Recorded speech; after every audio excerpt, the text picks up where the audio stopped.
Mientras los truenos sacudían la mansión y 50 millones de dólares se escapaban por una pantalla, una niña de 10 años hacía lo imposible con un frasco de agua y jabón. El padre millonario, atrapado en su propia junta, solo podía observar a través del vidrio, sin saber que esa niña estaba a punto de enseñarle la lección más cara de su vida, una lección que ninguna universidad de élite podría ofrecer. Si esta historia toca tu corazón, deja tu like para que podamos seguir trayendo historias que sanan.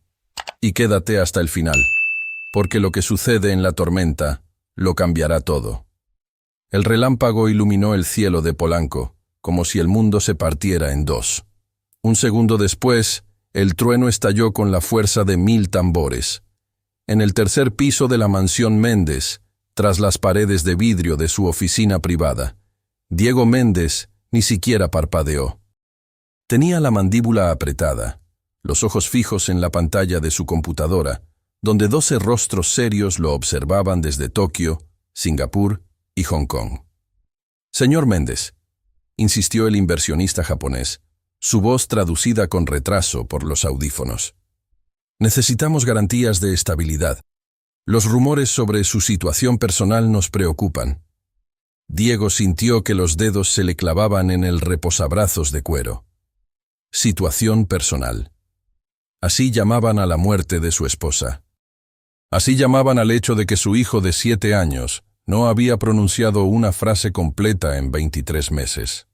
«Les aseguro», comenzó Diego, ajustándose el nudo de la corbata italiana, que costaba más que el salario mensual de su gobernanta, «que Méndez Tech está más sólida que nunca. Mis asuntos personales no interfieren con...». Otro trueno, este más cerca. Diego vio el reflejo del relámpago en la pantalla. Y entonces, en el jardín interior visible a través del vidrio de su oficina, vio algo que hizo que se le helara la sangre. Lucas. Su hijo estaba en el jardín cubierto, ese espacio abierto pero techado con vigas de madera y plantas trepadoras que Mariana había diseñado antes de morir. Lucas estaba de rodillas sobre las piedras de río, las manos presionadas contra sus oídos, la boca abierta en un grito silencioso que Diego no podía escuchar a través del vidrio doble. «Señor Méndez», continuó otra voz desde la pantalla, «sobre los márgenes de ganancia del tercer trimestre». Diego no escuchó. Presionó el botón de silenciar su micrófono, pero no podía cortar la cámara. No podía levantarse. Si abandonaba esta junta, perdería la inversión. 50 millones de dólares. El futuro de 200 empleados. Su reputación como el magnate tecnológico más joven de México. Pero su hijo estaba ahí afuera, rompiéndose en pedazos. Diego levantó la mano en un gesto desesperado hacia la puerta de su oficina, tratando de llamar a alguien, a cualquiera. ¿Dónde diablos estaba el equipo de niñeras que le costaba una fortuna mensual? Abajo, en la cocina industrial de la mansión, Carmela Reyes limpiaba las tazas de porcelana china que había usado para servir café durante la primera hora de la interminable reunión del señor Méndez. Tenía 52 años, manos ásperas de 30 años limpiando casas ajenas y una paciencia que se estaba agotando rápidamente. «Mamá», susurró Renata desde la mesa del desayuno donde hacía su tarea de matemáticas. «Hay truenos». «Lo sé, mija». Carmela secó una taza con movimientos mecánicos. «Termina tus ecuaciones». Renata no terminó sus ecuaciones. Cerró el cuaderno y se quedó mirando por la ventana de la cocina que daba al pasillo principal. Tenía 10 años, cabello castaño oscuro trenzado con listones rojos y ojos que veían demasiado para su edad. En el bolsillo de su sudadera con capucha llevaba un pequeño frasco de plástico amarillo. Lo tocó con los dedos, un hábito nervioso que había desarrollado desde que su abuela murió 6 meses atrás. El frasco estaba lleno hasta la mitad con líquido transparente y jabonoso. En la etiqueta, escrito con la letra temblorosa de su abuela, decía: «Para Renata. Protocolo de calma número 3. Cuando el mundo está muy ruidoso, haz ventanas». Renata no entendía completamente lo que su abuela, la doctora Ruth Reyes, había querido decir con eso. La abuela había sido enfermera pediátrica en zonas de desastre, campos de refugiados en Centroamérica, hospitales de campaña después de terremotos. Había visto niños en situaciones que Renata ni siquiera podía imaginar. Y en su último año de vida, viviendo en el pequeño departamento de 2 habitaciones que compartían en la colonia Doctores, la abuela había llenado 3 cuadernos con lo que llamaba protocolos de calma, 19 técnicas para ayudar a personas en crisis. Renata se había memorizado 7. Otro trueno sacudió la casa. Las luces parpadearon. Y entonces Renata lo escuchó. Un sonido que atravesó las paredes gruesas de la mansión, que se coló por los ductos de ventilación, que hizo que su madre dejara caer la taza de porcelana al suelo donde se hizo añicos. Un grito. No era un grito de enojo. No era un berrinche. Renata conocía la diferencia. Este era el grito de alguien ahogándose en aire. La abuela lo habría llamado grito de pánico agudo, probablemente desencadenado por estímulo sensorial abrumador. Renata lo llamaba: alguien necesita ayuda. Se puso de pie. «Renata, no». La voz de su madre era una orden cortante. «Siéntate. Eso es el niño del señor Méndez. No es asunto nuestro». Pero Renata ya estaba caminando hacia la puerta de la cocina. No corría. La abuela le había enseñado: nunca corras hacia una crisis. Camina con propósito. La calma es contagiosa. El pánico también. Renata Isabel Reyes. Carmela dejó las tazas y siguió a su hija. Si el señor Méndez te ve molestando a su hijo, nos despide a las 2. Necesitamos este trabajo.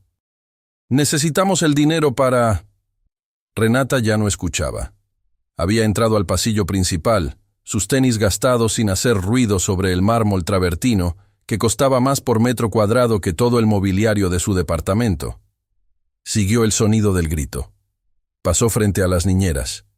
Había 3, todas con uniformes blancos impecables, paradas en el marco de la puerta que daba al jardín interior. Estaban paralizadas, mirándose entre sí con pánico en los ojos. «No podemos acercarnos», susurró una. «La última vez que lo tocamos durante un episodio, nos mordió. El señor Méndez dijo que nunca debemos forzarlo», agregó otra, «pero tampoco podemos dejarlo así». «Llamaron al doctor Salazar», dijo la tercera, revisando su teléfono celular. «Pero está en cirugía. No puede venir hasta dentro de 2 horas».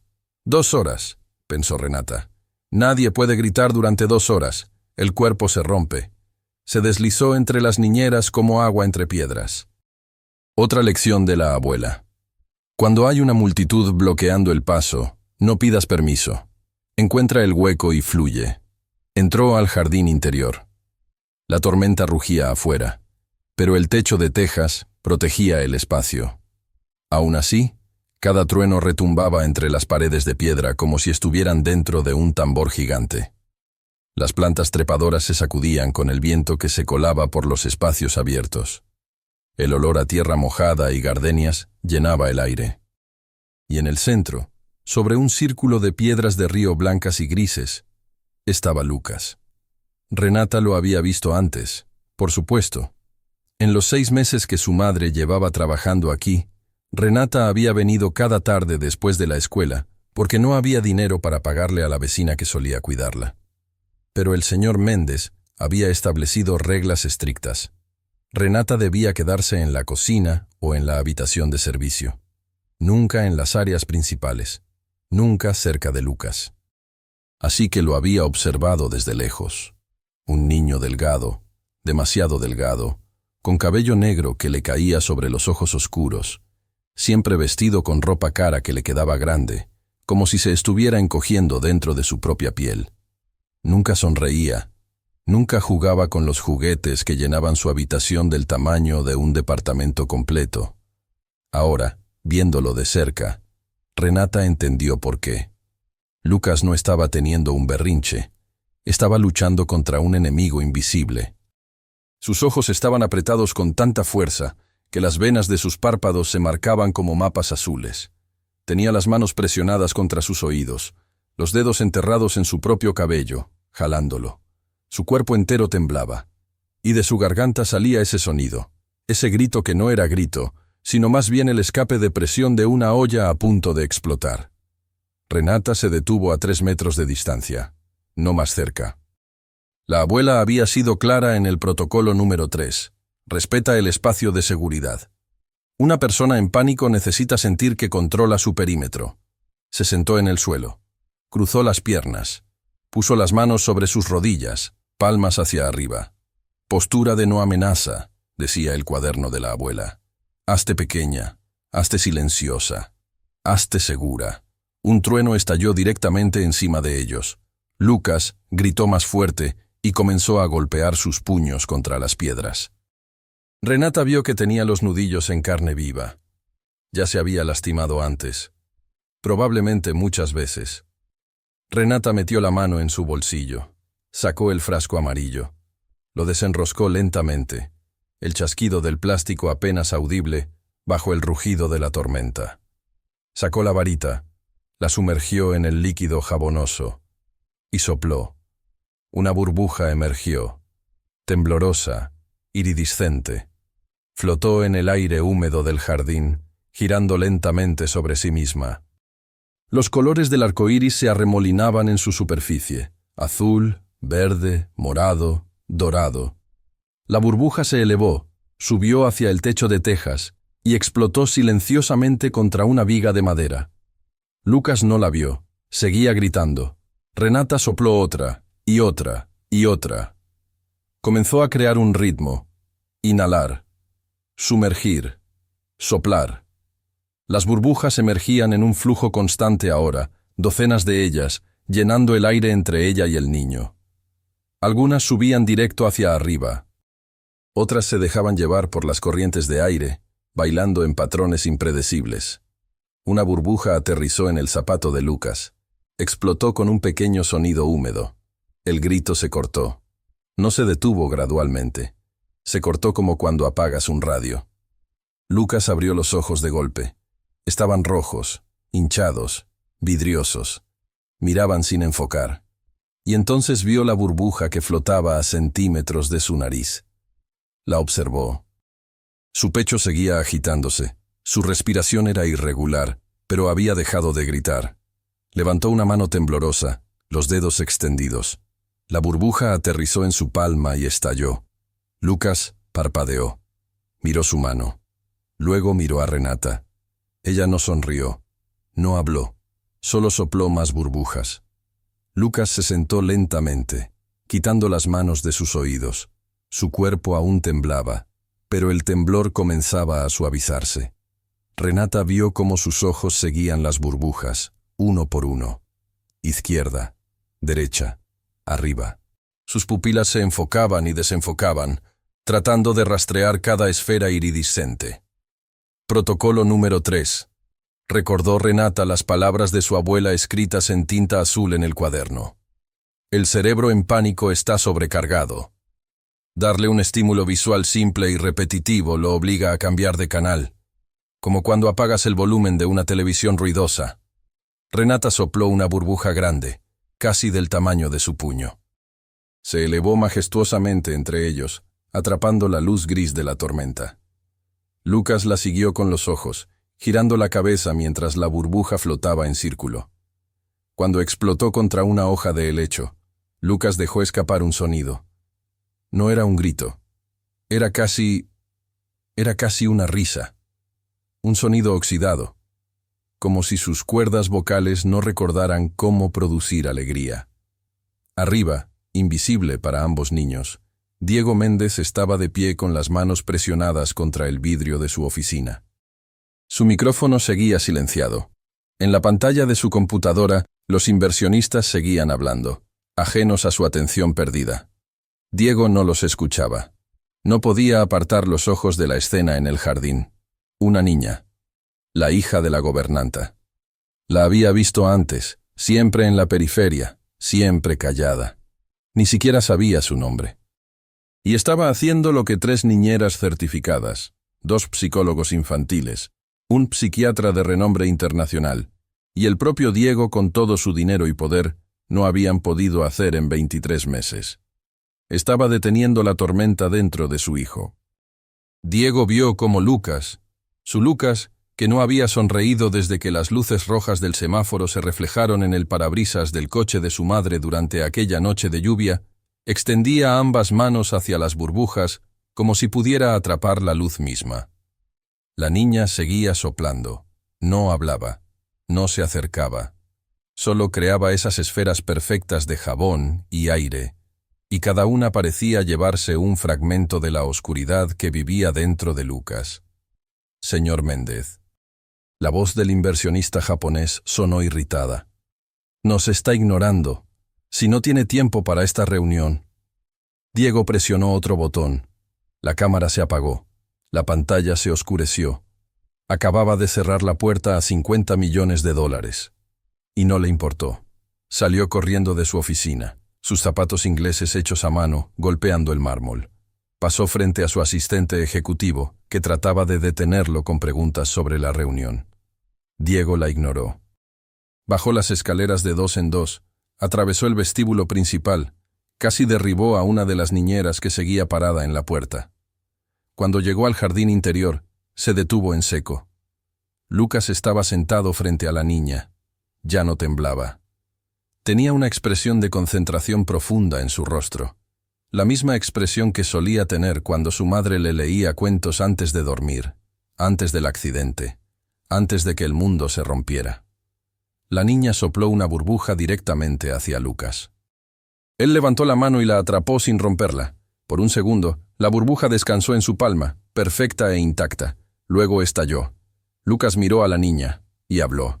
Azul, susurró. Su voz era ronca, casi inaudible. La burbuja era azul. Diego sintió que se le doblaban las rodillas.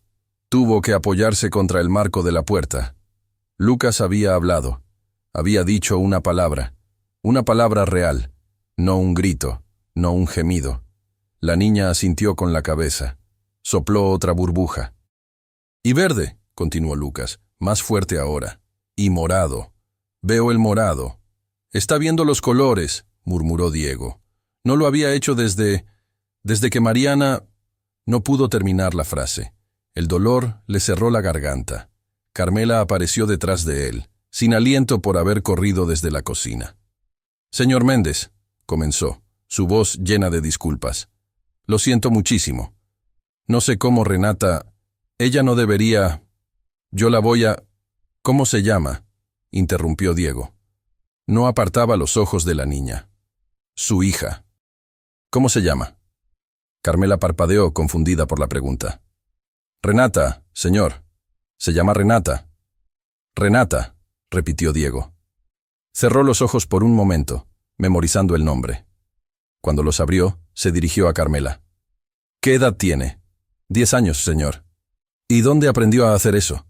Diego señaló las burbujas que aún flotaban en el aire. Carmela tragó saliva. Su abuela. Mi madre. Ella era enfermera. Trabajaba con niños traumatizados, refugiados, víctimas de desastres. Tenía técnicas. Murió hace 6 meses y le dejó a Renata sus cuadernos. Diego procesó esta información. Una enfermera muerta. Cuadernos con técnicas. Una niña de 10 años que acababa de lograr lo imposible. Tráigala a mi oficina, dijo Diego. A ambas. Ahora. Señor Méndez. Carmela dio un paso atrás, asustada. Por favor, si la despide, yo asumo toda la responsabilidad. Renata no voy a despedirlas, cortó Diego. Su voz se suavizó ligeramente, aunque seguía siendo un comando. Solo necesito hablar con ella, con Renata. Necesito entender cómo hizo esto. Se dio la vuelta antes de que Carmela pudiera responder. Caminó de regreso hacia la mansión, su mente ya trabajando a velocidad empresarial. Tenía preguntas. Necesitaba respuestas. Y por primera vez en 23 meses, sentía algo que se parecía peligrosamente a la esperanza. En el jardín, la tormenta comenzaba a alejarse. Los truenos sonaban más distantes ahora, como tambores de guerra retirándose. Renata tapó el frasco de burbujas y se lo guardó en el bolsillo. Se puso de pie lentamente, sin movimientos bruscos. Lucas la miraba con ojos enormes. No dijo nada más. Pero cuando Renata comenzó a caminar hacia la puerta, él se levantó y la siguió. No la tocó. Mantuvo una distancia de 2 metros, pero la siguió. Carmela observó a su hija caminar fuera del jardín con el hijo del millonario siguiéndola como un patito siguiendo a su madre. Y supo, con la certeza fría que solo una madre puede tener, que todo estaba a punto de cambiar. No sabía si sería para bien o para mal, pero definitivamente iba a cambiar. La oficina de Diego Méndez en el 3er piso no era una oficina. Era una declaración de poder. Paredes de vidrio de piso a techo que ofrecían una vista panorámica de Polanco y más allá, de toda la Ciudad de México extendiéndose como un mar de concreto y luces. El escritorio era una losa única de nogal negro importado de Canadá. Las sillas costaban más que un automóvil. Y el silencio, ese silencio que solo el dinero puede comprar con paredes insonorizadas y ventanas de triple panel, era absoluto. Carmela estaba de pie en el centro de ese silencio, retorciendo el delantal entre sus manos. Renata estaba a su lado, la espalda recta, las manos quietas. No parecía intimidada por el lujo que la rodeaba. Simplemente lo observaba con la misma curiosidad clínica con la que había observado a Lucas durante su crisis. Diego estaba sentado detrás de su escritorio, los dedos entrelazados bajo su barbilla. No había hablado durante 2 minutos completos. Solo las miraba, evaluando, calculando. Finalmente, habló. Carmela, comenzó, su voz controlada pero tensa. En los 6 meses que lleva trabajando aquí, le he dejado muy claras las reglas sobre su hija. Sí, señor. La voz de Carmela temblaba. Lo siento mucho, señor. No volverá a... Las rompió, continuó Diego, como si ella no hubiera hablado.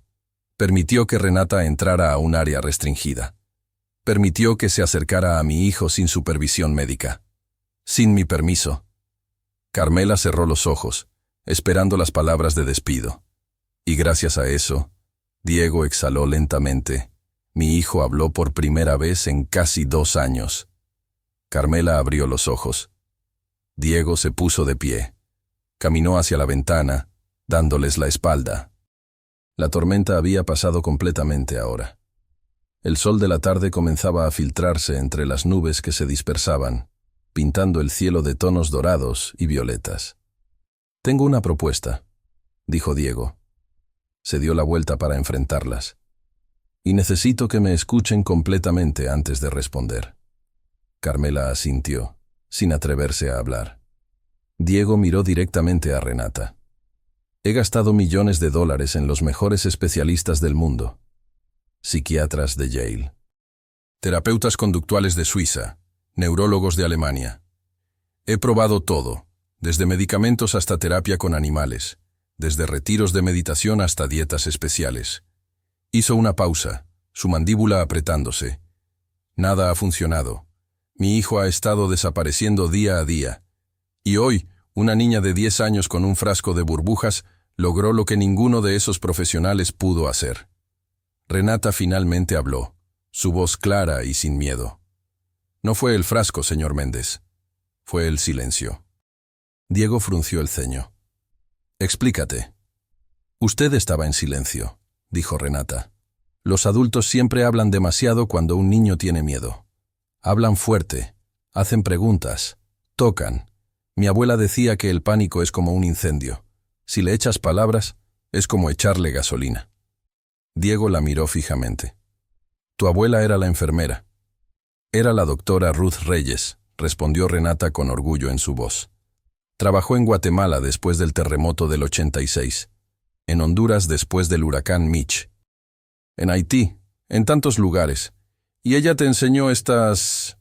técnicas». «Me enseñó 19», dijo Renata. «Todavía estoy aprendiendo. Solo he memorizado 7 hasta ahora». Diego regresó a su escritorio, abrió un cajón y sacó una chequera. Carmela sintió que el estómago se le revolvía. Esto era todo. Les iba a pagar para que se fueran y nunca regresaran. Pero Diego no escribió un cheque. En su lugar, sacó una pluma y un bloc de notas. «Quiero que Renata venga aquí», dijo, 3 veces por semana. Lunes, miércoles y viernes. De 4 de la tarde a 7 de la tarde. Se sentará con Lucas. Hará lo que hizo hoy. Lo que sea que hizo. Señor Méndez, comenzó Carmela. Renata es solo una niña. No es una profesional. No puede... Pagaré 5.000 pesos por sesión, interrumpió Diego. Carmela se quedó sin palabras. 5.000 pesos. Eso era más de lo que ganaba en una semana completa de trabajo. Y para usted, Carmela, continuó Diego, le daré un aumento. 25% más de su salario actual.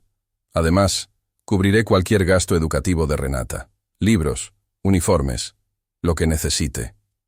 Carmela sintió que las rodillas le temblaban. Era demasiado.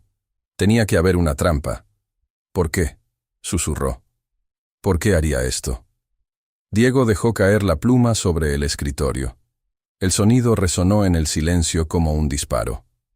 Porque mi hijo va a ser internado en una institución en Suiza si no mejora en las próximas 6 semanas. Las palabras cayeron como piedras. Los médicos dicen que Lucas necesita cuidado especializado constante. Que mis recursos, a pesar de ser considerables, no son suficientes aquí en México. Que el trauma es demasiado profundo. Que necesita estar en un ambiente controlado, lejos de los lugares que le recuerdan a su madre. Diego se pasó una mano por el cabello, un gesto tan desesperado que Carmela casi sintió lástima por él. Ya firmé los papeles preliminares, admitió. El instituto se llama Bergman. Es el mejor de Europa para casos como el de Lucas. Cuesta más de $50.000 al mes. Y lo enviaré allí si es necesario porque no puedo seguir viéndolo desaparecer. Su voz se quebró en las últimas palabras. Pero hoy, continuó, controlándose, hoy lo vi volver. Por 5 minutos, vi a mi hijo otra vez. Y si hay una posibilidad, aunque sea mínima, de que pueda quedarse aquí, en casa, entonces tomaré esa oportunidad. Miró a Renata directamente a los ojos. Eres esa oportunidad. Renata sostuvo su mirada. No parpadeó. No se intimidó. En cambio, dijo algo que hizo que Diego se congelara. Lucas no necesita ir a Suiza, señor Méndez. Necesita que usted deje de tener miedo. El silencio que siguió era tan denso que Carmela podía escuchar su propio corazón latiendo. Diego se inclinó hacia adelante, sus manos planas sobre el escritorio. Cuidado con cómo me hablas, niña. No es una falta de respeto, respondió Renata calmadamente. Es lo que mi abuela llamaba diagnóstico honesto. Usted tiene miedo de su hijo. Por eso contrata a otras personas para que lo cuiden. Por eso se encierran juntas. El miedo se huele, señor Méndez, y Lucas lo huele en usted. Diego abrió la boca para responder, probablemente para despedirlas a ambas de inmediato, pero Renata continuó. Mi abuela tenía un dicho.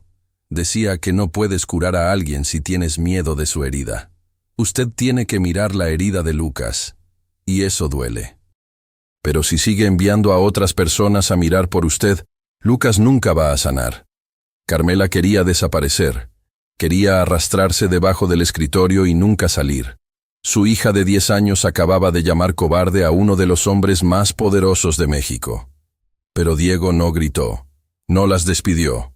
En cambio, algo extraño sucedió. Sus hombros se hundieron. La máscara de empresario poderoso se resquebrajó y por un momento, Carmela vio al hombre debajo. Un hombre agotado. Un hombre roto. Tienes razón, susurró Diego. Es la primera vez en su vida adulta que había admitido esas palabras. Tengo miedo. Tengo miedo de que si me acerco demasiado, si realmente lo veo sufrir, no podré soportarlo. Ya perdí a Mariana. Si pierdo a Lucas también. No puede perder algo que nunca ha sostenido, dijo Renata suavemente. Y ahora mismo no está sosteniendo a Lucas. Solo está pagando a otras personas para que lo hagan. Diego se dejó caer en su silla. Se veía 10 años mayor de repente. ¿Qué quieres que haga?, preguntó. No era una pregunta retórica. Era genuina. ¿Qué debo hacer? Renata sacó algo de su mochila. Era uno de los cuadernos de su abuela. Las páginas estaban amarillentas, llenas de la letra apretada de Ruth Reyes. Lo puso sobre el escritorio. Protocolo número 1, dijo Renata, abriendo el cuaderno en una página marcada con una cinta roja. Antes de ayudar a alguien más, tienes que poder ayudarte a ti mismo. No puedes dar calma si estás en caos. Leyó en voz alta. Paso 1. Identifica tu propio miedo. Nómbralo. Un miedo sin nombre es un monstruo. Un miedo con nombre es solo un problema. Diego miró las palabras escritas en el papel. Sintió como si lo estuvieran desnudando. Mi miedo, comenzó lentamente, es que soy un mal padre, que Mariana era la buena, que sin ella, Lucas está mejor en manos de profesionales porque yo no sé cómo amarlo sin romperlo. Renata asintió. Eso es un nombre, es un comienzo. Cerró el cuaderno y lo empujó hacia Diego. Quédese con esto. Léalo. Intente el protocolo número 1 esta noche antes de dormir, y mañana, cuando venga para la primera sesión con Lucas, ya no será un extraño tratando de arreglar a su hijo. Será un padre aprendiendo a entenderlo. Diego tomó el cuaderno como si fuera un objeto sagrado. Lo sostuvo entre sus manos, sintiendo el peso del conocimiento de una mujer muerta que entendía el dolor humano mejor que cualquier millonario vivo. «Acepto tu propuesta», dijo Carmela de repente. Su voz era firme ahora. «Renata vendrá 3 veces por semana. Pero tengo mis propias condiciones». Diego levantó la vista sorprendido. «Si en algún momento esto le hace daño a mi hija, si la presión es demasiado, si veo que esto la está cambiando de manera negativa, nos vamos. No me importa el dinero, Renata es lo primero». «Entendido», dijo Diego. «Y segundo», continuó Carmela, «usted participa. No puede quedarse en su oficina haciendo llamadas mientras Renata trabaja con Lucas. Si va a hacer esto, lo hace completo. Está presente. Aprende. Participa». Diego vaciló. «Tengo responsabilidades, juntas, conferencias». «Las juntas pueden esperar», dijo Carmela, y en su voz había un eco del acero que solía tener Ruth Reyes. «Su hijo no puede». Diego miró a esta mujer que limpiaba sus baños y preparaba su café, y se dio cuenta de que era mucho más fuerte que él. «De acuerdo», dijo. «Estaré presente». Renata sonrió por primera vez desde que había entrado a la oficina. Era una sonrisa pequeña, pero genuina. «Entonces comenzamos mañana», dijo. «A las 4 en punto. Y señor Méndez», agregó mientras ella y su madre se daban la vuelta para irse. «Sí. Traiga zapatos cómodos. Los zapatos elegantes hacen demasiado ruido. Y Lucas necesita silencio». Salieron de la oficina, dejando a Diego solo con un cuaderno viejo y una sensación extraña en el pecho que tardó varios minutos en identificar. Era esperanza. Pequeña, frágil, aterradora, pero esperanza al fin. Esa noche, después de que Carmela y Renata se fueron, Diego no regresó a su trabajo. No respondió los 53 correos electrónicos sin leer en su bandeja de entrada. No hizo llamadas para intentar rescatar la reunión arruinada con los inversionistas asiáticos. En cambio, subió las escaleras hasta la habitación de Lucas en el segundo piso. Se detuvo frente a la puerta, su mano sobre la manija, respirando profundamente. Adentro, podía escuchar a una de las niñeras leyendo un cuento con voz monótona. Lucas no respondía, nunca lo hacía. Diego abrió el cuaderno de Ruth Reyes. Leyó el protocolo número 1 completo. Luego lo volvió a leer. Y algo en esas páginas escritas a mano, en la sabiduría práctica de una mujer que había sostenido a niños moribundos en sus brazos y aún así encontrado formas de darles paz, tocó algo en él que había estado dormido desde la muerte de Mariana. Abrió la puerta. La niñera levantó la vista, sorprendida. El señor Méndez nunca venía a la hora de dormir. Eso era trabajo del personal. «Puedes irte», dijo Diego suavemente. «Yo me quedo con él esta noche». La niñera parpadeó. «Pero señor, si tiene un episodio». «Entonces aprenderé a manejarlo», respondió Diego. «Vete, tómate la noche libre». La niñera recogió sus cosas y salió rápidamente, claramente aliviada de escapar de una noche potencialmente difícil. Diego se quedó solo con su hijo. Lucas estaba sentado en su cama, rodeado de almohadas, mirando fijamente la pared. No volteó cuando Diego entró. No dio ninguna señal de que reconociera su presencia. Diego se sentó en el borde de la cama. No tocó a Lucas. Recordó las palabras de Renata sobre el espacio personal.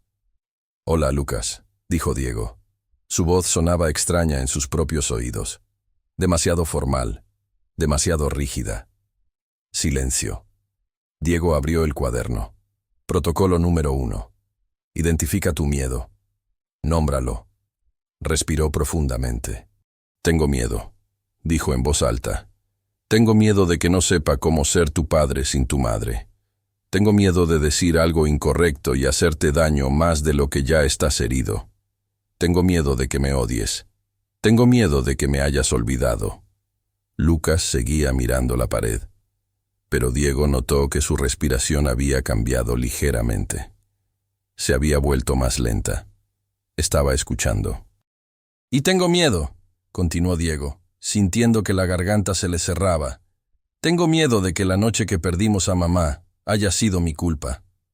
Porque debería haber estado conduciendo yo. Debería haber sido yo quien...» No pudo continuar. Las palabras se ahogaron en un sollozo que no sabía que estaba conteniendo. Por primera vez en 23 meses, Diego Méndez lloró frente a su hijo. No trató de ocultarlo. No se disculpó. Solo dejó que las lágrimas cayeran. Dejó que el dolor que había estado enterrando bajo reuniones y contratos y paredes de vidrio finalmente saliera a la superficie. Y entonces sintió algo. Algo pequeño y cálido contra su brazo.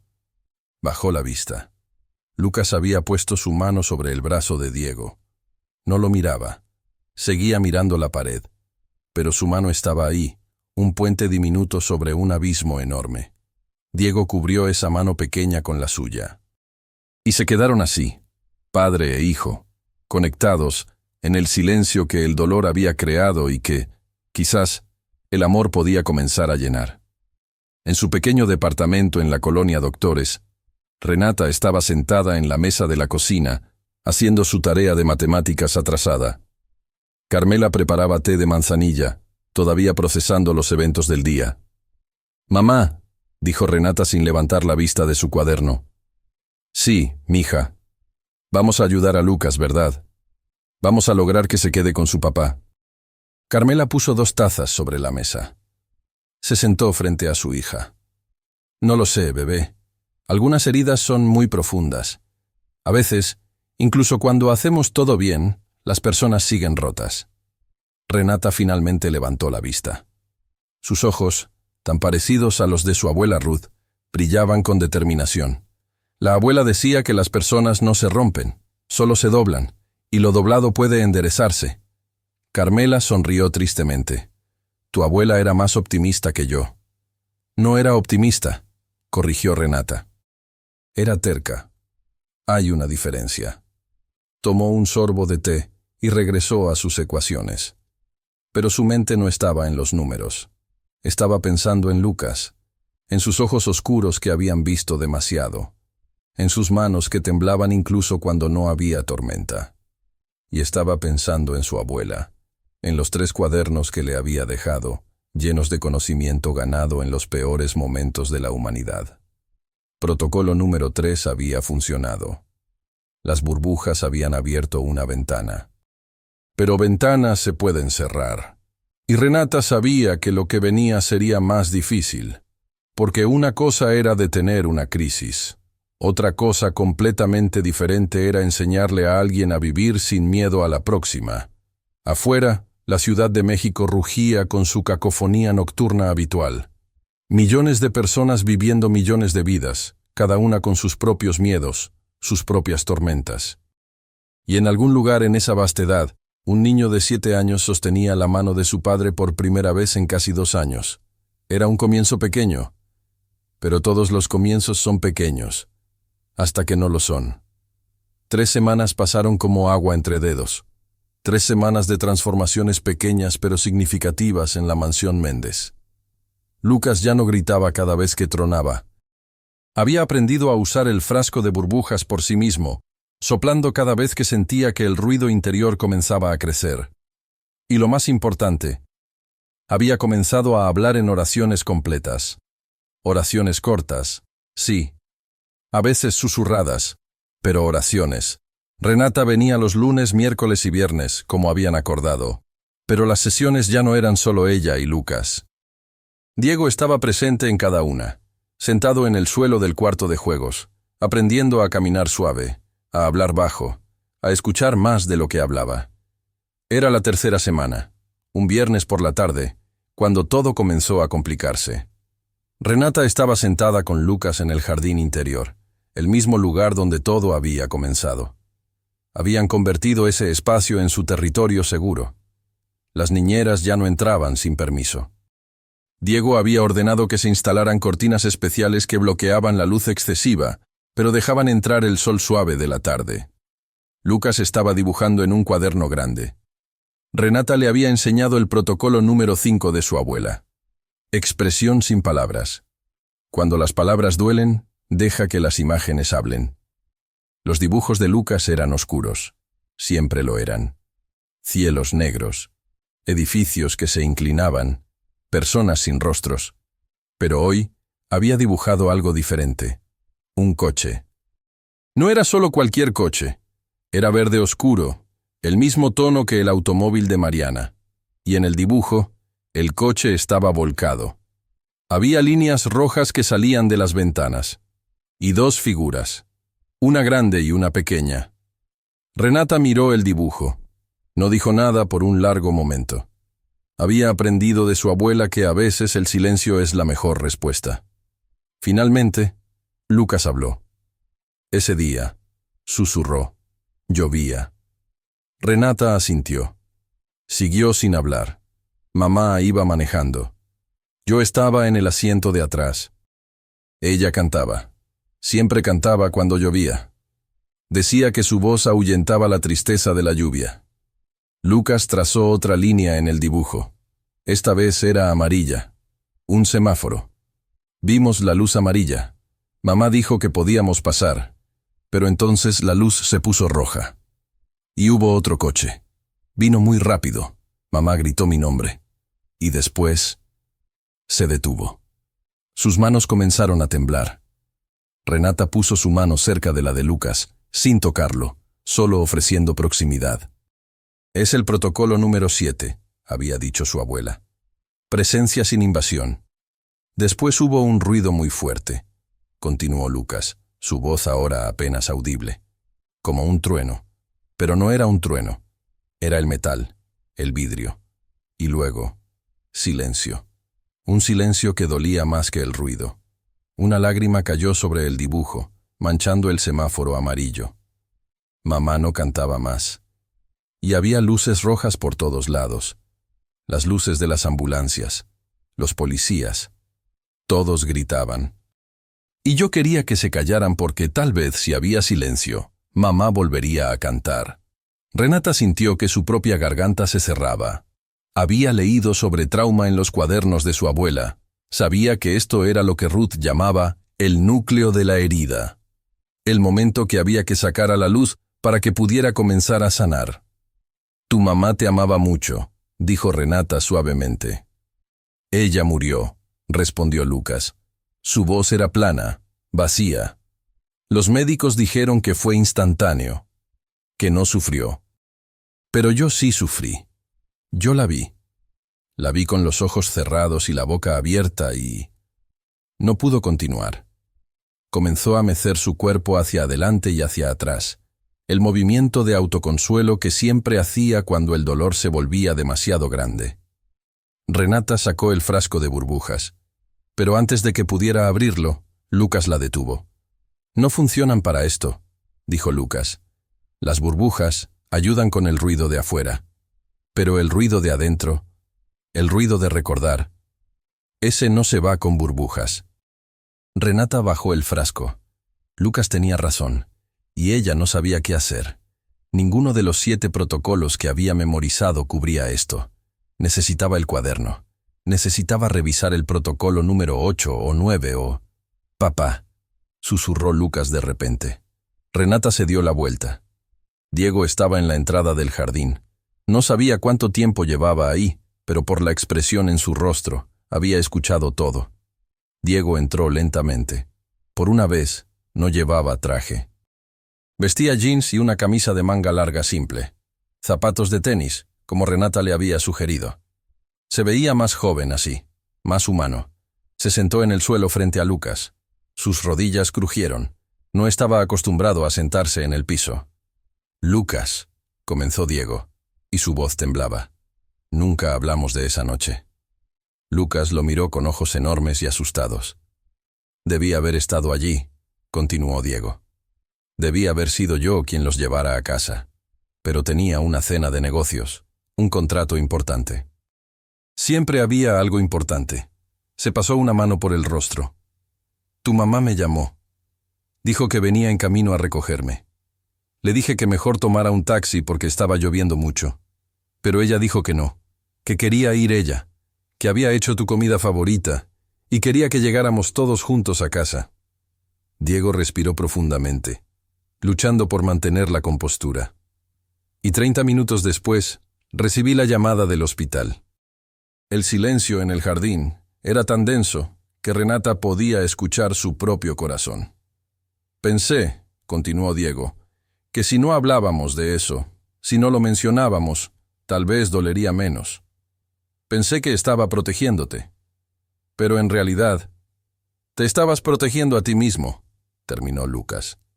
No era una acusación, era solo una observación. Diego asintió, las lágrimas corriendo libremente por su rostro ahora. «Sí, me estaba protegiendo a mí mismo, y al hacerlo, te dejé solo con tu dolor». Lucas miró su dibujo. Luego miró a su padre. Y dijo algo que hizo que Diego se rompiera completamente. «Yo tampoco quiero hablar de eso, papá. Pero la niña del hospital dijo que tenía que hacerlo». Diego se congeló. «¿Qué niña?» «La niña que estaba en la cama al lado de la mía. Cuando me llevaron al hospital esa noche. Ella también había estado en un accidente, pero ella estaba peor que yo. Tenía tubos en todas partes». Lucas dibujó otra figura en su cuaderno. Una niña pequeña en una cama de hospital. Ella me dijo que su nombre era Sofía, y me dijo que si no hablaba de las cosas malas, se quedaban atrapadas dentro. Dijo que era como tragar piedras, que cada vez te hacen más pesado hasta que no puedes respirar. Diego sintió que el mundo se inclinaba. Nunca había sabido esto. Los médicos nunca se lo habían mencionado. Las niñeras, nunca. «¿Qué pasó con Sofía?», preguntó Renata suavemente. Lucas dejó de dibujar. Se murió 3 días después. Tenía 8 años. El silencio que siguió era el tipo de silencio que tiene peso, que ocupa espacio. «Pero antes de morir», continuó Lucas, «me dio esto». Metió la mano en el bolsillo de su pantalón y sacó algo. Era una pulsera trenzada de colores. Roja, amarilla, azul, verde. Los colores estaban desvanecidos, desgastados por el tiempo. Me dijo que cada color era una cosa que tenía que hacer para que las piedras salieran. Rojo, decir la verdad. Amarillo, dejar que alguien me ayude. Azul, llorar cuando necesite llorar. Verde, recordar que todavía estoy vivo. Lucas le entregó la pulsera a Diego. «Nunca hice ninguna de esas cosas, papá. Por eso no puedo respirar bien. Las piedras siguen adentro». Diego tomó la pulsera con manos temblorosas. Era tan pequeña, tan frágil. El último regalo de una niña moribunda a otro niño en dolor. «Entonces hagámoslo ahora», dijo Diego. Su voz era firme a pesar de las lágrimas. «Hagamos las 4 cosas, juntos». «¿Cómo?», preguntó Lucas. Diego miró a Renata. Ella asintió, dándole permiso silencioso para continuar. «Rojo», dijo Diego. «Decir la verdad. La verdad es que estoy enojado con tu mamá por haber salido esa noche. Estoy enojado con el otro conductor que iba demasiado rápido. Estoy enojado conmigo mismo por no estar allí. Y estoy enojado contigo por sobrevivir cuando ella no lo hizo». Lucas inhaló bruscamente. «No porque quiera que hubieras muerto», se apresuró a aclarar Diego, «sino porque cada vez que te veo, veo lo que perdí. Y eso es injusto para ti, pero es la verdad. Lucas procesó esto. Luego asintió lentamente. Yo también estoy enojado, susurró. Enojado porque mamá me dejó. Enojado porque tú nunca estás. Enojado porque el mundo sigue girando cuando se supone que debería haberse detenido. Diego extendió la mano. Esta vez, Lucas la tomó. Amarillo, dijo Diego. Dejar que alguien me ayude. Te dejaré ayudarme a recordarla correctamente. No solo su muerte, su vida. Lucas apretó la mano de su padre. Y yo te dejaré ayudarme a no tener tanto miedo. Azul, continuaron juntos. Llorar cuando necesitemos llorar. Y lloraron. Padre e hijo, sentados en el jardín donde las burbujas habían abierto la primera ventana, finalmente dejaron salir el océano de dolor que habían estado conteniendo durante 23 meses. Renata se apartó silenciosamente, dándoles espacio. Se sentó junto a una planta de lavanda, permitiéndoles su momento privado. Sacó uno de los cuadernos de su abuela y escribió: Nota. El protocolo número 3 abre la puerta, pero el amor es lo que hace que la gente camine a través de ella. Cuando las lágrimas finalmente se secaron y la respiración se calmó, Lucas miró la pulsera en la mano de su padre. Verde, dijo. Recordar que todavía estoy vivo. Diego se puso de pie. Ayudó a Lucas a levantarse también.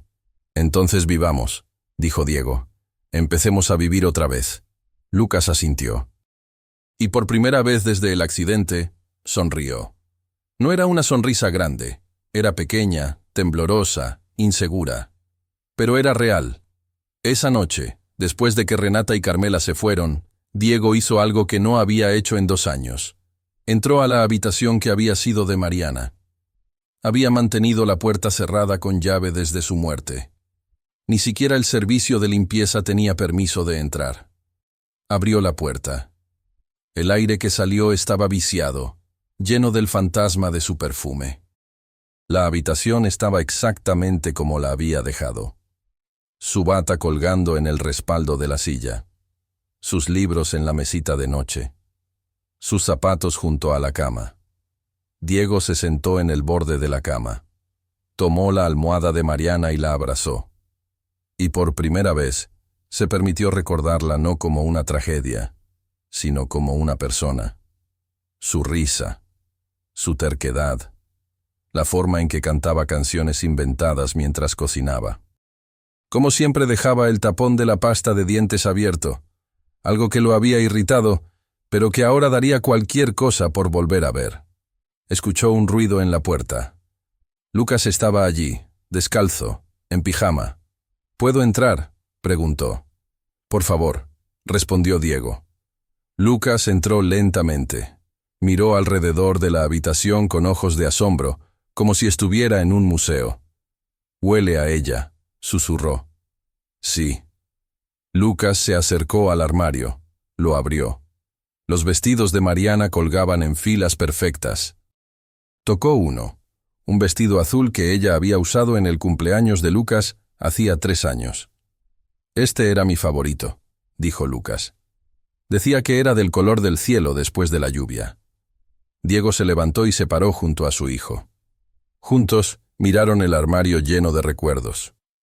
¿Qué hacemos con todo esto?, preguntó Diego.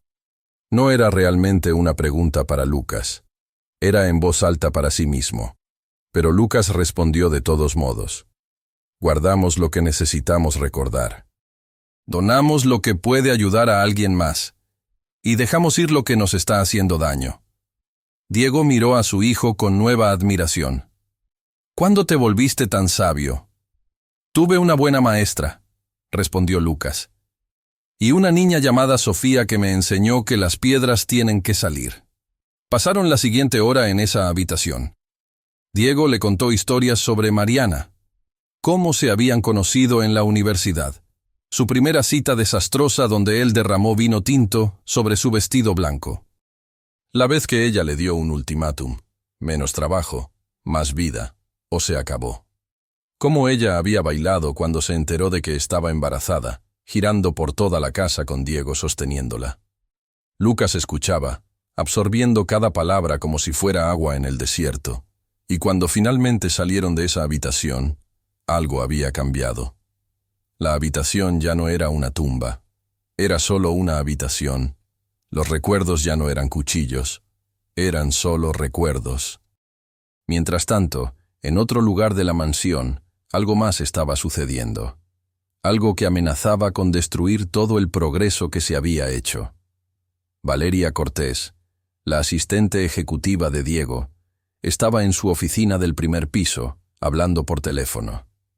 Valeria tenía 35 años, un título de Harvard y ambiciones que hacían que los tiburones parecieran peces dorados. Había trabajado para Diego durante 8 años, manejando todo desde sus finanzas personales hasta sus relaciones públicas. Y odiaba a Carmela Reyes con cada fibra de su ser profesional. «Doctor Salazar», dijo Valeria al teléfono, su voz azucarada y venenosa al mismo tiempo. «Necesito que entienda la gravedad de la situación. El señor Méndez ha estado, digamos, emocionalmente comprometido últimamente. No está tomando decisiones racionales». La voz del psiquiatra sonó por el altavoz. «No estoy seguro de entender, señorita Cortés. El progreso de Lucas ha sido notable.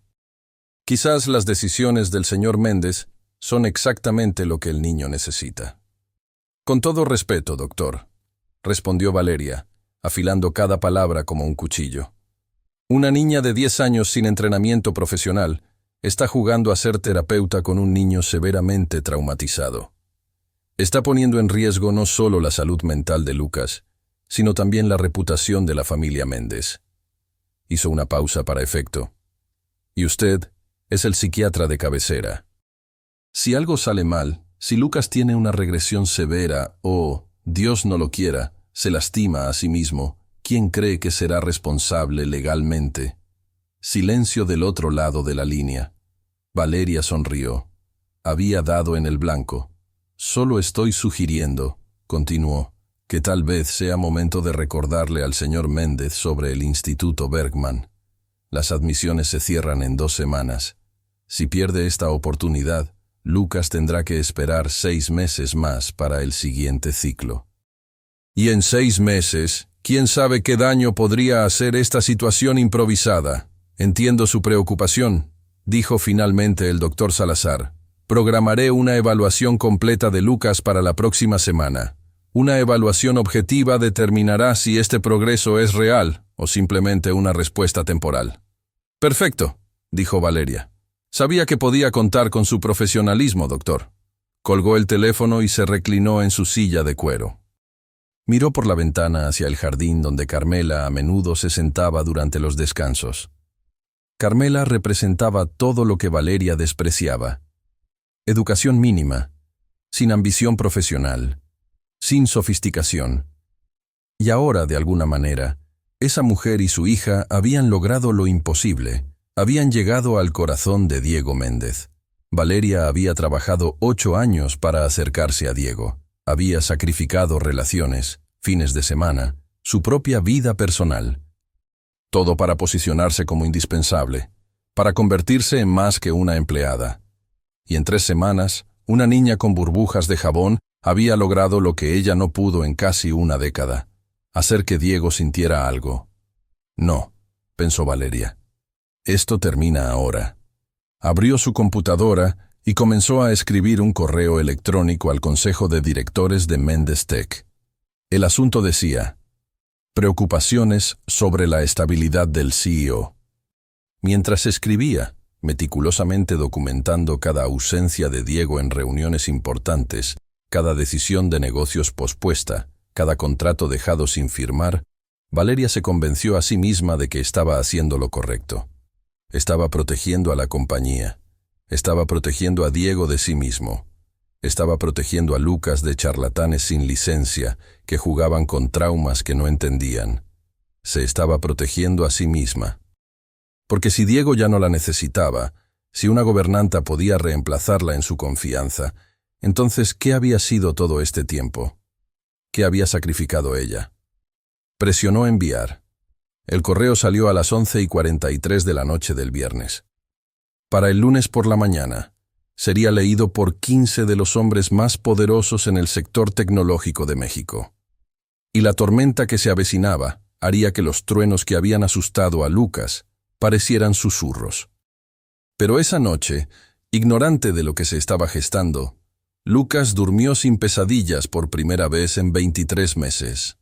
Y Diego se quedó dormido en la silla junto a la cama de su hijo, sosteniendo su mano. Y Renata, en su departamento pequeño, escribió en su cuaderno la octava técnica de su abuela que acababa de aprender esa tarde. Protocolo número 8. A veces, la curación no viene de afuera. Viene de finalmente tener el valor de mirar dentro. Cerró el cuaderno y miró por la ventana hacia las luces de la ciudad. Algo se sentía mal, como cuando el aire cambia justo antes de una tormenta. Renata no sabía qué era, pero había aprendido a confiar en ese instinto. Su abuela lo llamaba el sexto sentido del sanador. Mañana, decidió, le preguntaría a Lucas sobre el color verde de la pulsera. Recordar que todavía estoy vivo. Porque tenía la sensación de que iban a necesitarlo. El lunes llegó como un martillo. Diego estaba en su oficina a las 7 de la mañana cuando su teléfono comenzó a vibrar sin parar. Llamadas del presidente del consejo, del director financiero, del jefe de relaciones públicas. Todos querían lo mismo, una explicación. Diego ignoró las primeras 5 llamadas, pero cuando su abogado personal llamó, supo que algo estaba seriamente mal. Diego, necesitas leer el correo que Valeria envió al consejo, dijo el abogado sin preámbulo. Y necesitas preparar una respuesta. Ya. ¿Qué correo?, preguntó Diego, aunque una piedra comenzaba a formarse en su estómago. 10 minutos después, Diego había leído cada palabra del detallado informe de Valeria. Cada reunión perdida documentada. Cada contrato retrasado. Cada decisión pospuesta. Y al final, una recomendación clara. El señor Méndez necesita tomar una licencia temporal para atender sus asuntos personales, por el bien de la compañía y de su hijo. Era un golpe perfecto, profesional. Imposible de refutar porque cada hecho era verdadero. Diego había estado ausente. Había priorizado a Lucas sobre el negocio.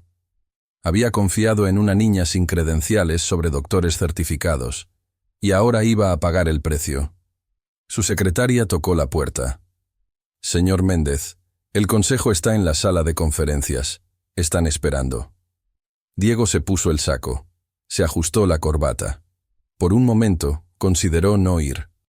Consideró renunciar ahí mismo, tomar a Lucas y desaparecer a algún lugar donde los consejos de directores y las evaluaciones psiquiátricas no pudieran alcanzarlos. Pero eso sería huir. Y le había prometido a Lucas que ya no huiría más. Entró a la sala de conferencias como un gladiador entrando a la arena. 15 hombres y 3 mujeres lo miraban desde alrededor de la mesa de caoba. Rostros que conocía desde hacía años. Socios, inversores, personas que habían confiado en él. Y ahora lo miraban como a un riesgo. Diego, comenzó el presidente del consejo, un hombre de 60 años llamado Arturo Domínguez. Todos estamos preocupados. La compañía ha sufrido debido a tu ausencia. Los números del último trimestre... Los números están bien, interrumpió Diego. Tenemos un crecimiento del 12%. Nuestras acciones están estables. Hemos cumplido con cada meta trimestral. ¿Pero a qué costo?, intervino otra voz. Patricia Ruiz, la directora de operaciones. Has cancelado viajes importantes. Has dejado que Valeria maneje negociaciones que requieren tu presencia. Has estado, permíteme ser franca, distante. Diego apretó la mandíbula. Mi hijo estaba sufriendo. Todavía está sufriendo. ¿Qué esperaban que hiciera? Esperábamos que buscaras ayuda profesional, dijo Arturo. Y eso hiciste. Contrataste al doctor Salazar, uno de los mejores psiquiatras infantiles del país. Pero luego lo apartaste y pusiste el tratamiento de Lucas en manos de una gobernanta y su hija. Una hija que ha logrado más en 3 semanas que todos los profesionales en 2 años, respondió Diego, su voz subiendo de volumen. Según tú, dijo Patricia. Pero no tenemos evidencia objetiva de eso. Solo tenemos tu palabra.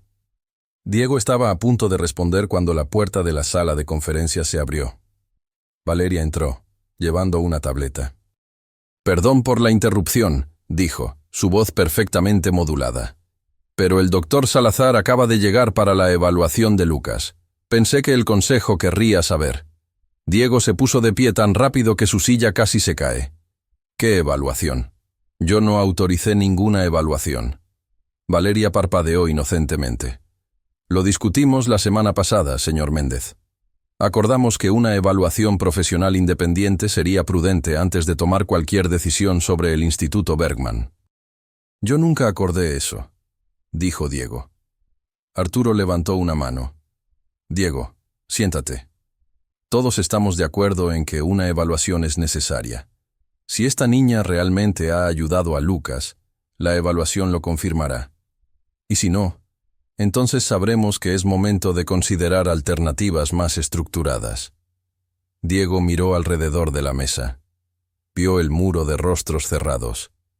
Supo que esta batalla ya estaba perdida antes de comenzar. «Muy bien», dijo entre dientes. «Que evalúen a Lucas. Pero yo estaré presente». «Por supuesto», dijo Arturo. «Nadie está sugiriendo lo contrario».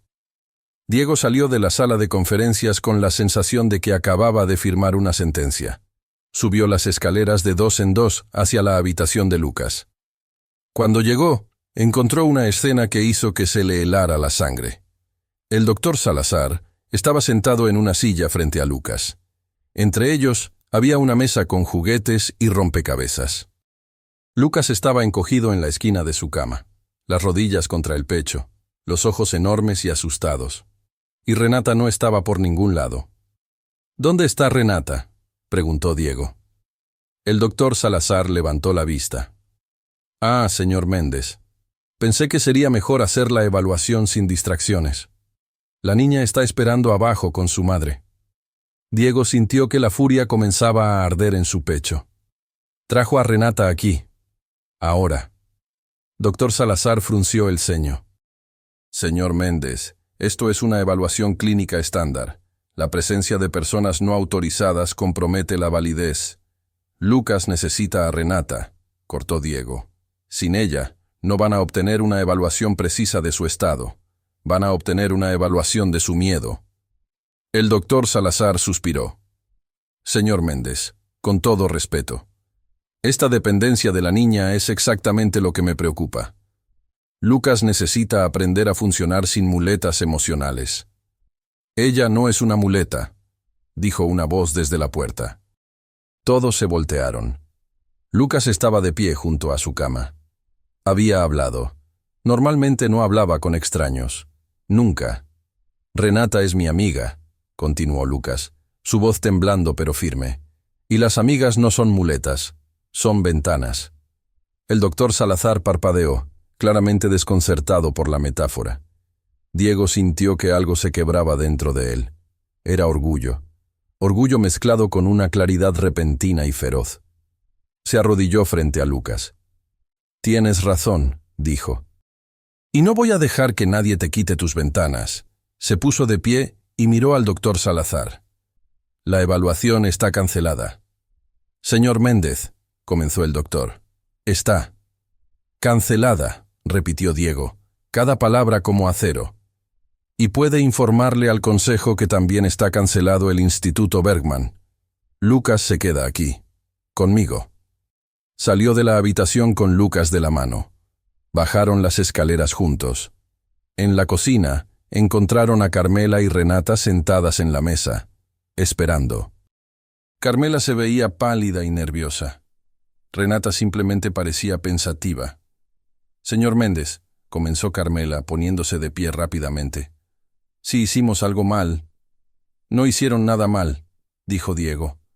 «Hicieron todo bien. Yo soy el que estaba equivocado». Miró a Renata. «Me enseñaste que las burbujas son ventanas, que ayudan a que entre el aire cuando el mundo se siente demasiado pequeño. Pero hay una lección que no entendí hasta ahora». «¿Cuál?», preguntó Renata. «Que las personas también pueden ser ventanas, y que cerrarlas porque otras personas tienen miedo o no entienden Es como vivir en una habitación sin aire. Se agachó para estar a la altura de Renata. El consejo quiere que envíe a Lucas lejos. Quieren que vuelva a hacer las cosas como antes. Trabajo primero, familia segundo. Apariencias sobre verdad. ¿Y qué vas a hacer?, preguntó Renata. Diego sonrió. Era una sonrisa cansada, pero genuina. Voy a renunciar. El silencio que siguió era tan denso que podía sentirse. ¿Qué?, susurró Carmela. He estado construyendo esta compañía durante 15 años, dijo Diego. Sacrifiqué tiempo con Mariana. Sacrifiqué tiempo con Lucas. Pensé que estaba construyendo un legado. Pero un legado no significa nada si pierdes a las personas por las que lo construiste. Se enderezó. Lucas es mi prioridad ahora, y si eso significa que pierdo la compañía, entonces que así sea. Papá, dijo Lucas, tirando de su mano, no tienes que renunciar, solo tienes que ser diferente. Diego miró a su hijo. ¿Qué quieres decir? Lucas miró a Renata. Ella asintió, dándole permiso para continuar. Renata dice que su abuela tenía una regla. No puedes llenar la taza de alguien más si tu propia taza está vacía. Has estado vacío, papá, y por eso no podías ayudarme. Pero ahora tu taza está llenándose otra vez. Lucas apretó la mano de su padre. No tienes que renunciar al trabajo, solo tienes que dejar de dejar que el trabajo renuncie a nosotros. Diego sintió que las lágrimas picaban en sus ojos. Miró a este niño de 7 años que había sobrevivido un trauma imposible y que ahora le estaba enseñando sobre balance. Tienes razón, susurró Diego. Tienes toda la razón. Se dio la vuelta hacia Carmela. Necesito su ayuda. De ambas. No solo con Lucas. Necesito que me ayuden a reorganizar mi vida, a crear límites, a aprender a decir no a las cosas que no importan para poder decir sí a las que sí importan. Carmela miró a su hija. Renata asintió. Podemos hacer eso, dijo Carmela. Pero va a costar más de 5,000 pesos por sesión. Sonrió ligeramente, mostrando por primera vez algo de humor. Diego se rió. Era una risa genuina, liberadora. Pagaré lo que sea necesario. En ese momento, Valeria entró a la cocina. Se detuvo en seco al ver la escena. Diego con jeans, Lucas sosteniendo su mano, la gobernanta y su hija sentadas a la mesa como si fueran familia. El doctor Salazar dice que cancelaste la evaluación, dijo Valeria, su voz tensa. Diego, esto es un error. El consejo tendrá mi renuncia en su escritorio esta tarde, interrumpió Diego. Valeria palideció. ¿Qué?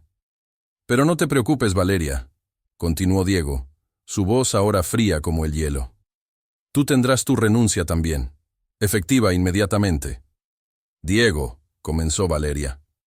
Yo solo estaba tratando de proteger la compañía, tratando de protegerte de tomar decisiones emocionales.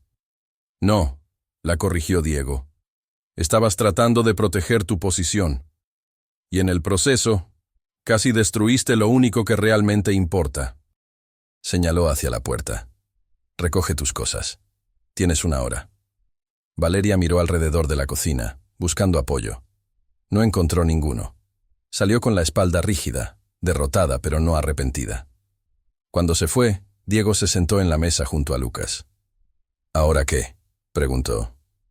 Ahora, dijo Renata, sacando su frasco de burbujas. Hacemos el protocolo número 9.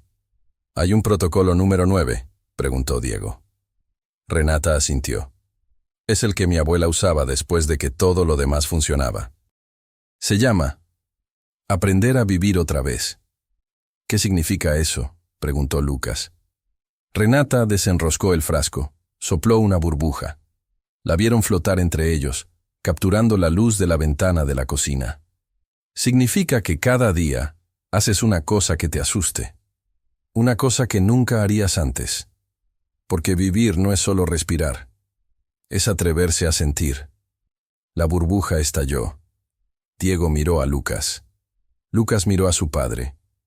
Tengo una idea, dijo Lucas, para algo que nos asuste a ambos. ¿Qué es?, preguntó Diego. Podríamos ir al cementerio, a ver a mamá, juntos. Diego sintió que el pánico comenzaba a crecer en su pecho. No había visitado la tumba de Mariana desde el funeral. No podía. Era demasiado real, demasiado final. Pero Lucas lo estaba mirando con esos ojos enormes. Esperando, confiando. Diego respiró profundamente. «Está bien», dijo. «Vayamos hoy». Esa tarde, Diego y Lucas fueron al cementerio de Dolores. Carmela y Renata los acompañaron, pero se mantuvieron a distancia, dándoles espacio. La tumba de Mariana era simple, una lápida de mármol gris con su nombre, sus fechas y una línea. Cantó hasta que la lluvia se convirtió en luz. Diego se arrodilló frente a la piedra. Lucas se arrodilló a su lado. «Hola, Mariana», comenzó Diego, su voz quebrándose. «Siento haber tardado tanto en venir. Tenía miedo de que si te veía aquí, se volvería real. Que realmente te habías ido». Puso su mano sobre la piedra fría. «Pero Lucas me enseñó algo. Me enseñó que no viniste aquí no te hace menos muerta. Solo me hace menos vivo». Lucas puso su mano sobre la de su padre. «Mamá», dijo Lucas, «te extraño. Extraño tus canciones. Extraño cómo olías a vainilla. Extraño cuando me leías cuentos y hacías todas las voces». Una lágrima cayó sobre la piedra. «Pero papá está aprendiendo. No es tan bueno con las voces todavía, pero está intentando. Y tengo una nueva amiga. Se llama Renata. Creo que te caería bien. Ella también sabe sobre hacer ventanas». Permanecieron allí durante 1 hora, hablando, llorando, recordando, y cuando finalmente se levantaron para irse, algo había cambiado. El peso que ambos habían estado cargando era más ligero. No se había ido. Nunca se iría completamente. Pero ahora era un peso que podían llevar juntos. 3 meses después, la vida en la mansión Méndez era irreconocible. Diego había renunciado como CEO, pero se había quedado en el consejo como asesor. Trabajaba desde casa 3 días a la semana. Los otros 2 días iba a la oficina, pero siempre regresaba a las 5 en punto para cenar con Lucas. Lucas iba a una escuela pequeña y especializada. Tenía malos días todavía. Días cuando los truenos lo asustaban o cuando el ruido del comedor escolar era demasiado. Pero tenía más días buenos que malos ahora. Y sabía cómo usar sus ventanas. Llevaba el frasco de burbujas en su mochila. Y llevaba la pulsera de Sofía en su muñeca. Rojo, amarillo, azul, verde. Un recordatorio constante. Carmela había sido promovida a gerente de la casa. Supervisaba al personal con una mezcla de firmeza y compasión que Ruth Reyes habría reconocido. Y ganaba suficiente dinero para haber movido a ella y Renata a un departamento más grande con 2 habitaciones reales y ventanas que daban al sur. Renata seguía viniendo 3 veces por semana. Pero las sesiones ya no eran terapia. Eran solo amistad. Ella y Lucas dibujaban, jugaban, hablaban. Y cuando Lucas tenía días difíciles, ella estaba ahí con sus burbujas y su calma inquebrantable, y había comenzado a escribir su propio cuaderno. Protocolos de Renata, lo llamaba, agregando a la sabiduría de su abuela con sus propias observaciones. Algún día, pensaba, tal vez podría ayudar a otros niños como Lucas. Pero eso era futuro. Por ahora, tenía 10 años. Y había ecuaciones de matemáticas esperando. Era un sábado por la tarde, 3 meses exactos desde el día de las burbujas, cuando sonó el timbre de la mansión. Diego abrió la puerta y se encontró con una mujer joven, tal vez de 25 años, con una niña pequeña de la mano. La niña tenía 4 años, tal vez 5, y estaba llorando silenciosamente, las lágrimas corriendo por sus mejillas sin sonido. «Disculpe», dijo la mujer. «Sé que esto es extraño, pero vi un artículo en el periódico, sobre usted y su hijo, sobre cómo una niña con burbujas lo ayudó». Diego recordó el artículo. Un periodista había conseguido la historia. Había sido publicado hacía 2 semanas. Diego había considerado demandar por invasión de privacidad, pero Lucas había dicho que no. Que tal vez la historia podría ayudar a alguien. La mujer continuó, su voz temblando. Mi hija se llama Ana. Hace 3 meses vio a su padre morir en un accidente. Desde entonces no ha hablado. Los doctores dicen que es mutismo selectivo, pero nada funciona. Y yo no sé qué hacer. Miró a Diego con ojos desesperados. El artículo decía que su hijo aprendió a hablar otra vez, que una niña llamada Renata lo ayudó. Yo podría conocerla. Por favor, sé que es mucho pedir, pero no tengo a dónde más ir. Diego miró a la niña pequeña. Vio el dolor familiar en sus ojos, el mismo dolor que Lucas había tenido, el mismo dolor que tantos niños llevaban cuando el mundo los rompía demasiado pronto. Miró hacia atrás en la casa. Lucas y Renata estaban en el jardín dibujando. Los vio reír por algo. Una risa genuina, libre. Diego volvió a mirar a la mujer. «Espere aquí un momento». Fue al jardín. Le explicó la situación a Renata. Ella escuchó con atención. Luego miró a Lucas. «¿Qué piensas?», preguntó Renata. «Deberíamos ayudarla». Lucas miró su pulsera. Verde. Recordar que todavía estoy vivo. Y estar vivo significaba ayudar a otros a seguir viviendo también. «Sí», dijo Lucas. «Deberíamos ayudarla». Renata asintió. Sacó su frasco de burbujas. Lo miró por un momento, pensando en su abuela.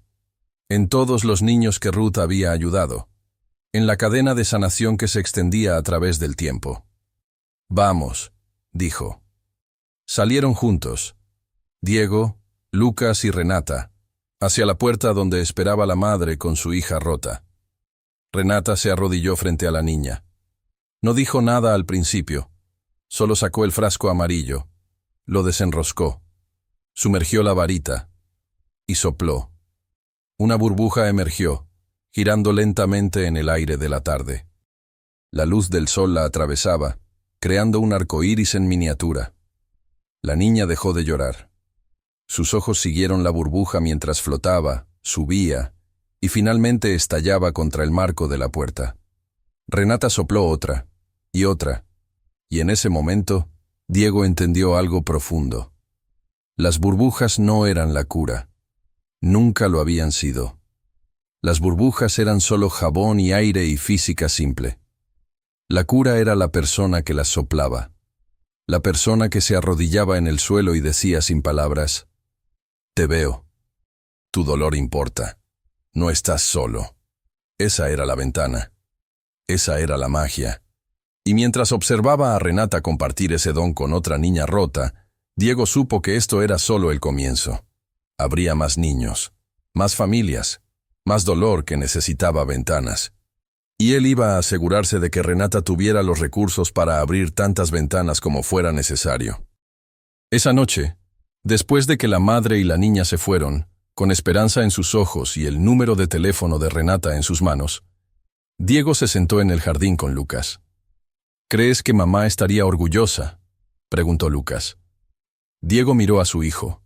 Vio a Mariana en sus ojos, en su sonrisa, en su capacidad de amar a pesar del dolor. «Creo que estaría más que orgullosa», dijo Diego. «Creo que estaría asombrada de lo fuerte que eres». «No soy fuerte», dijo Lucas. «Solo tuve ayuda. Tuve a Renata. Te tuve a ti». «Eso es lo que te hace fuerte», respondió Diego. «Saber cuándo pedir ayuda». Sacó algo de su bolsillo. Era un frasco de burbujas, uno nuevo que había comprado esa tarde. Pero este no era amarillo, era verde. «Verde», dijo, enseñándole el frasco a Lucas. «Como la pulsera de Sofía. Recordar que todavía estamos vivos». Lucas sonrió. Sopló una burbuja. Diego sopló otra. Padre e hijo, creando ventanas en el aire de la tarde. Y en algún lugar, en algún plano más allá del dolor y la pérdida, Mariana sonreía. Y la doctora Ruth Reyes sonreía. Y una niña de 8 años llamada Sofía sonreía. Porque las ventanas que abrimos no solo nos dejan respirar a nosotros, dejan que el mundo entero respire un poco mejor. Y ahí los dejamos, padre e hijo, soplando burbujas mientras la lluvia cesaba. Porque Renata le había enseñado a Diego que las cosas más valiosas de la vida no cuestan millones. Solo cuestan la valentía de detenerse, respirar y ver el mundo a través de los ojos de un niño. ¿Dónde encontraste tu momento de paz hoy mientras escuchabas esta historia? ¿Estabas manejando de regreso a casa, preparando la cena, o simplemente respirando profundo como Diego finalmente aprendió a hacer? Comparte en los comentarios.